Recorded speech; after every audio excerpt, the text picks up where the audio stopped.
Good morning everyone, welcome to the online class of Target Defence Academy. बेटा आज हम बात करेंगे टॉप करंट अफेयर्स की। सुबह सुबह की टॉप करंट अफेयर लेके मैं फिर से आपके सामने आ गया हूं। आज है 30 तारीख और 30 तारीख की टॉप करंट अफेयर्स को हम फटाफट देख लेते हैं, बिना रुके बिना थके, है ना। और आप भी मेरे साथ इन क्वेश्चंस का आंसर दीजिए फटाफट, है ना।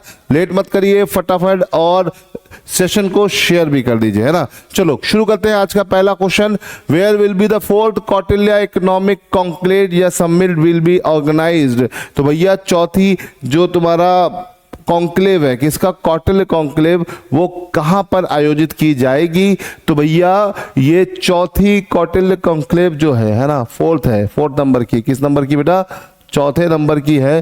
तो ये चौथे नंबर की कौटिल्य कॉन्क्लेव जो है या सम्मेलन जो है ये दिल्ली में होगा, है ना। याद रखिएगा ये अक्टूबर में शुरू हो जाएगा, इसे याद रखिएगा। 3 अक्टूबर को ये शुरू हो रहा है और ये बहुत इंपॉर्टेंट कॉन्क्लेव है। और इसको ये चौथा इसका एडिशन है और इसका इनॉर्गेशन कौन कर रहा है, इसका इनॉर्गेशन करेंगे निर्मला सीतारमण। निर्मला सीतारमण हमारी फाइनेंस मिनिस्टर है, आप लोग इनको जानते ही होंगे, ठीक है। तो ये याद रखिएगा कौटिल्य इकोनॉमिक कॉन्क्लेव जो है इस बार कहाँ पर आयोजित हो रही है, न्यू दिल्ली। पिछली बार भी वहीं हुई थी। तो नॉर्मली न्यू दिल्ली रहता है, लेकिन पेपर में क्वेश्चन बन जाता है। फिर आते हैं question number 2, how many biosphere reserve are listed in UNESCO biosphere reserve, है ना। तो भैया how many biosphere reserve UNESCO की, ठीक है। अब देखो इसमें थोड़ा सा इंपॉर्टेंट है, यूनेस्को की बायोस्फीयर रिजर्व लिस्ट में वर्ल्ड में कितने बायोस्फीयर अभी तक लिस्ट हो चुके हैं।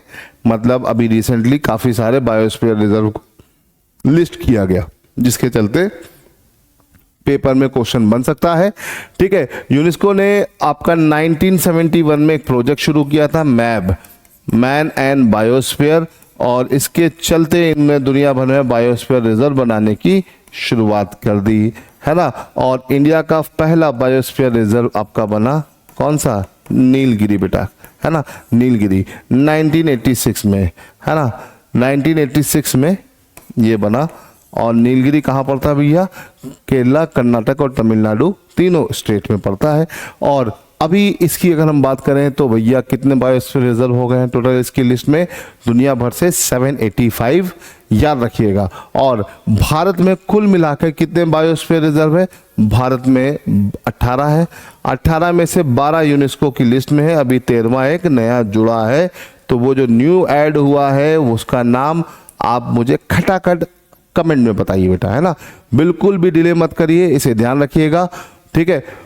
Map, man and biosphere programme UNESCO ने शुरू किया था, कब शुरू किया, 1971 में, इसे ध्यान रखिएगा। चलो आई होप कि आपको मेरी बात समझ में आ रही होगी, ठीक है। चलिए यहां से आगे बढ़ते हैं, ठीक है।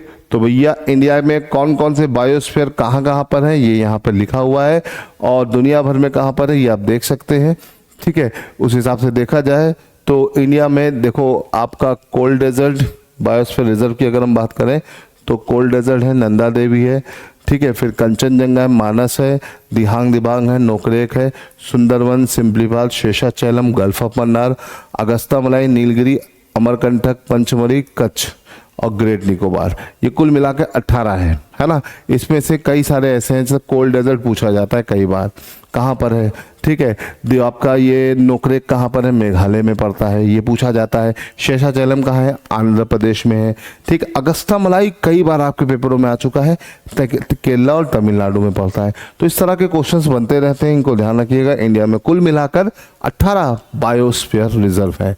चलो हाँ, ये तो आप लोगों को ऑलरेडी पता होगा। Who won the main Asia cup T20 championship.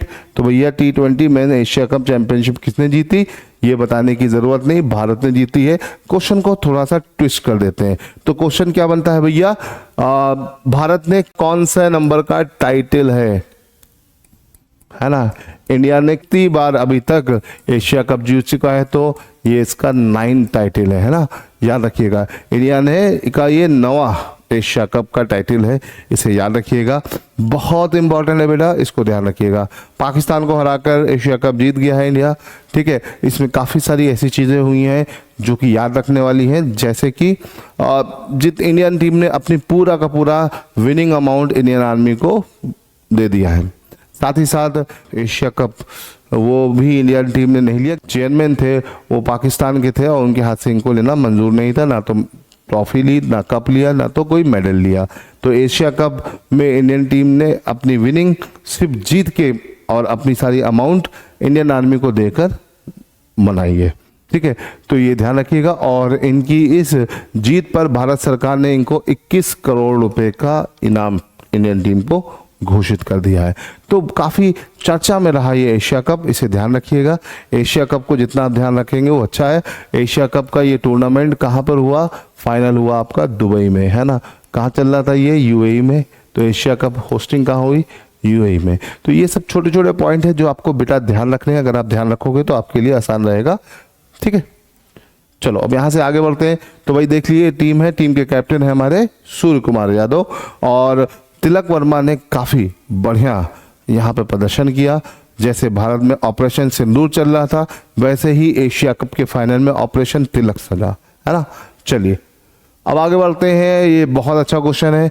Chess village of India is in which state? तो चेस विलेज, शतरंज गांव, है ना, भारत का वो कौन सा गांव है जहां पर 50% से ज्यादा लोगों को चेस खेलना आता है?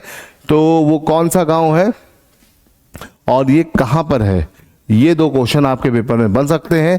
तो भैया आपके पास 4 ऑप्शन है, आंध्र, तमिलनाडु, केरल, कर्नाटक। तो भैया चेस विलेज की बात करें तो ये कहां पर है? केरला में है, इसे ध्यान रखिएगा। केरला में आपका एक गांव है जहां पर ज्यादातर लोगों को चेस खेलना आता है, ठीक है। उस गांव का नाम है मरोट्टिचल चेस विलेज, है ना। मरोट्टिचल जो है तिरुसर डिस्ट्रिक्ट में है। कौन से डिस्ट्रिक्ट में है?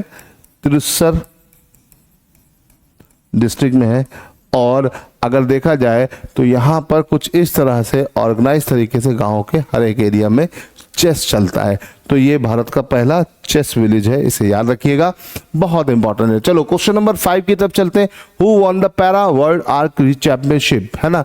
तो भैया पैरा वर्ल्ड तीरंदाजी चैंपियनशिप किसने जीता? तो महिला वर्ग में हमारी जीती शीतल देवी, इन्हें याद रखिएगा।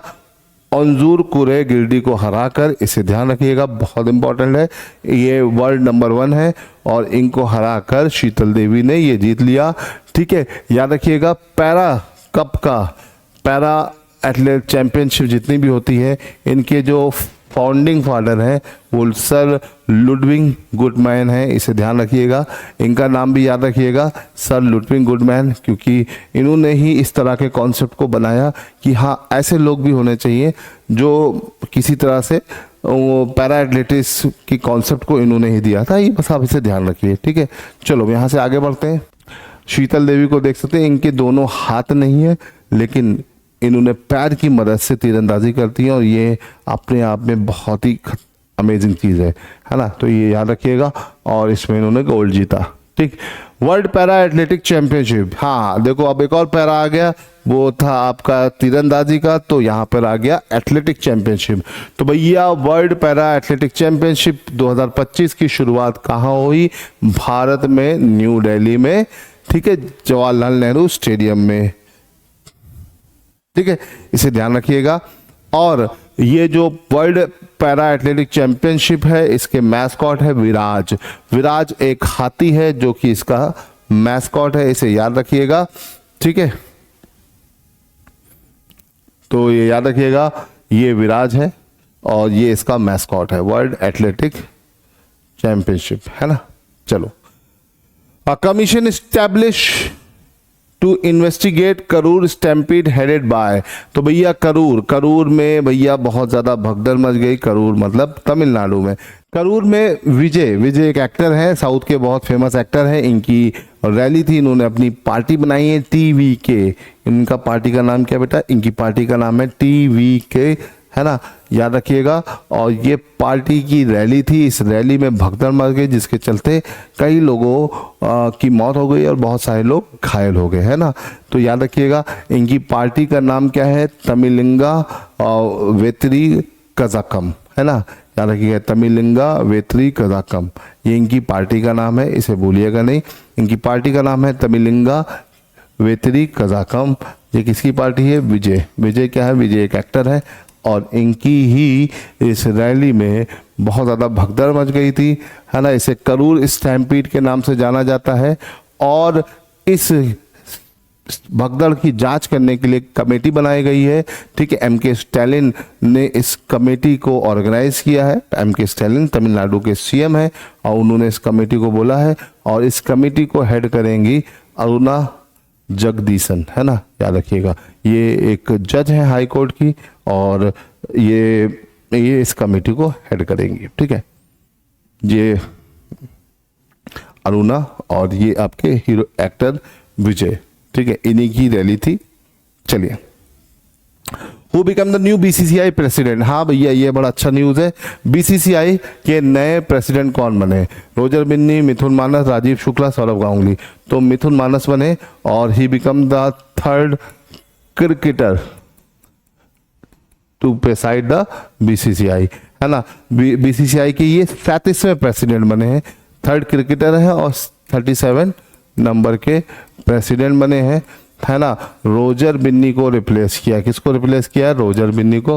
रोजर बिन्नी थे और ये याद रखिएगा सौरभ गांगुली रोजर बिन्नी के बाद ये थर्ड इंडियन है क्रिकेटर है जो यहाँ का बीसीसीआई का क्या बना है, प्रेसिडेंट बने, ठीक है। और वाइस प्रेसिडेंट कौन है, राजीव शुक्ला है, तो इनको बताने की जरूरत नहीं है, तो इसे ध्यान रखिएगा और ये इंपॉर्टेंट है, इसे ध्यान रखिएगा। मिथुन मानस दिल्ली टीम के एक्स कैप्टन रह चुके हैं, वाइस, है ना, एक्स कैप्टन थे, इसे ध्यान रखिएगा। देखिए यहाँ पे बहुत सारे चेहरा है, ये मिथुन मानस है, ये राजीव शुक्ला, आरपी सिंह, प्रज्ञान ओझा। अगर हम बात करते हैं तो प्रेसिडेंट तो ये है, वाइस प्रेसिडेंट ये है, सिलेक्टर कमेटी में ये दोनों क्रिकेटर्स हैं, प्रज्ञान ओझा और आपके, तो इसे ध्यान रखिएगा। तो दिल्ली की टीम से खेल चुके हैं आपके मिथुन, तो इसे ध्यान रखना है आपको, बहुत इंपॉर्टेंट है। चलो यहां से आगे बढ़ते हैं। हु री appointed at the AGI of India for 2 years, है ना। तो भैया एजीआई का फुल फॉर्म क्या होता है, अटॉर्नी जनरल ऑफ इंडिया, है ना। भारत सरकार का जो लीगल एडवाइजर होता है वो अटॉर्नी जनरल होता है। आर्टिकल 76 के अंदर इसको डिफाइन किया जाता है ना। अगर अटॉर्नी जनरल की बात करते हैं तो प्रेसिडेंट के द्वारा अपॉइंट किया जाता है। के वेणुगोपाल की अगर हम बात करें तो पहले यही थे, इनको रिप्लेस किया आर वेंकट रमानी ने, और आर वेंकट रमानी 3 साल के लिए अपॉइंट हुए थे, उनका 3 साल का टेन्योर आज पूरा हो रहा है, तो ये आज से फिर 2 साल के लिए फिर से रीअपॉइंट हो रहे हैं, इसे ध्यान रखिएगा। एमसी सीतलवाड़ की बात करें तो he was the first AGI, है ना, तो इसे ध्यान रखिएगा। एमसी सीतलवाड़ भारत के पहले AGI attorney general of India थे, ठीक है। अटॉर्नी जनरल ऑफ इंडिया बनने के लिए आपके पास क्या क्वालिफिकेशन होनी चाहिए, same age to become the जज of supreme court. Supreme court का जज बनने के लिए जो एलिजिबिलिटी होती है वही सेम एलिजिबिलिटी आपकी होनी चाहिए। साथ ही साथ सुप्रीम कोर्ट की जज की तो एलिजिबिलिटी आपको पता ही होगी। अगर हम बात करते हैं एजीआई की, तो एजीआई के पास 2 बड़ी एक्सक्लूसिव पावर होती है। पहली पावर क्या है, इंडिया के किसी भी कोर्ट में एज अ ऑडियंस वो जा सकता है। दूसरा, पार्लियामेंट की सारी प्रोसीडिंग्स में वो पार्टिसिपेट कर सकता है, बोल सकता है, लेकिन वोट नहीं दे सकता है, इसे ध्यान रखिएगा। चलिए यहाँ तक हो गई बात, हमने एजीआई की बात कर ली। एजीआई बहुत इंपॉर्टेंट है, इसको ध्यान रखिएगा, ठीक है। ये हमारे एजीआई हैं 2 साल के लिए, फिर इनका टेन्योर बढ़ा दिया गया है। टेन्योर फिक्स नहीं होता है एजीआई का, ये याद रखिएगा। 3 साल के लिए इनिशियली अपॉइंट हुए थे, appoint by the president and remove by the president, ये भी याद रखिएगा। और अभी ये 2 साल के लिए फिर से रीअपॉइंट हो गए हैं, इसे ध्यान रखिएगा, ठीक। हाँ भाई, ये देखिए क्वेश्चन बहुत बढ़िया है। Which country plan to send solar power plant in space by 2030? तो 2035 तक सोलर पावर प्लांट को स्पेस में भेजने का कौन सोच रहा है सोलर पावर प्लांट, मतलब ये बहुत बड़ा स्टेप हो जाएगा, और अगर ये स्टेप सक्सेसफुल होता है तो बहुत हैवी पावर जनरेशन हो सकती है। तो इस तरह की प्लानिंग कर रहा है यूके, यूनाइटेड किंगडम। याद रखिएगा, यूनाइटेड किंगडम ने इस तरह का प्लान बनाया है, इसे ध्यान रखिएगा, भूलिएगा नहीं, ठीक है। UK plan solar power in space, याद रखिएगा। तो ये अपने आप में एक बहुत बड़ा इनिशिएटिव होगा। लेट्स सी यूके क्या कर पाता है क्या नहीं। 2035 तक का इन्होंने ये टारगेट ले रखा है, ठीक है, इसे ध्यान रखिएगा। तो बच्चों आज के लिए हो गया हमारा करंट अफेयर का ये सेशन समाप्त। मिलेंगे कल फिर कुछ नए करंट अफेयर्स के साथ, तो हमारे साथ जुड़े रहिए, बने रहिए। टिल देन गुड बाय, जय हिंद।